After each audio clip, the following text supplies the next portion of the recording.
आज महाराष्ट्रामध्ये दिवसभर दोन भावाची चर्चा झाली. काय होती? झालं का सगळं? सॅटेलाइट मीडियाच्या मनाचं समाधान झालं का सगळं? दिवसभर काय दाखविलं? तो दोन भावाची होती. झाली का? अटी शर्तीसह झालं का? शर्त काय घातली? आट काय घातली उद्धव भाऊनी? शिंदे साहेबाला बोलायचं नाही, शिंदे साहेबाला जेवायला येऊ द्यायचं नाही, शिंदे साहेबाबरोबर कट्टी धरायची.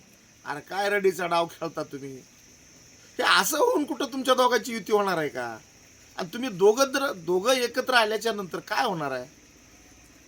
तुम्हाला कधी बी देवा भाऊपाशी जावं लागणार आहे आणि आदरणीय एकनाथ शिंदे साहेबांना कधीही तुम्हाला विचारावं लागणार आहे. ती पूर्वीची परिस्थिती राहिलेली महाराष्ट्रात नाहीये. महाराष्ट्रामध्ये कितीही राजकीय तत्वज्ञानाने, किती पंडितांनी, किती खलं उकळले तरी काही फरक पडणार नाही. उद्धव ठाकरेंच्या स्टेजवर राज ठाकरे मी तुला तानू तानू मारेल ही अशी बाई म्हणणारी तुम्ही हाकलून देणार आहेत का तुमच्या पक्षातून? बीडमध्ये आदरणीय राज ठाकरे साहेबांच्या गाडीवर सुपाऱ्या फेकल्या, हे राज ठाकरे विसरणार आहेत का?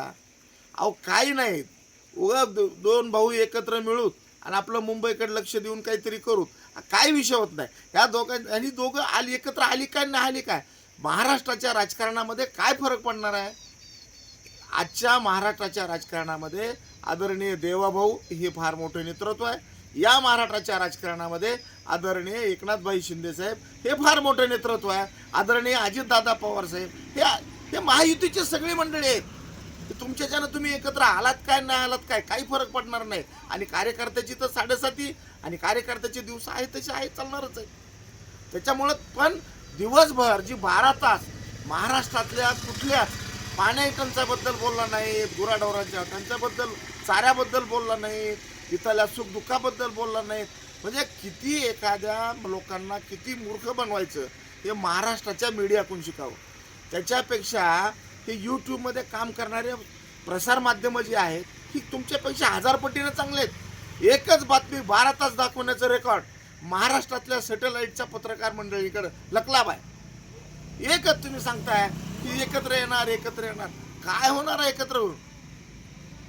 काही होऊ शकत नाही. आणि जरी तुम्ही एकत्र आलात तरी तुम्हाला शिंदे साहेबांनाच विचारावं लागणार आहे. जरी तुम्ही एकत्र आलात तरी तुम्हाला देवा भाऊला आणि अजित भाऊलाच विचारावं लागणार आहे. याच्याशिवाय तुमची बी प्रगती नाही आणि तुम्ही बी सत्तेत नाही. सत्तेत तुम्ही येऊ शकत नाहीत. जाती धर्माच्या सगळ्या वेगवेगळ्या माध्यमातून सगळ्या प्रश्नाची उकल तुमच्याकडे नाही.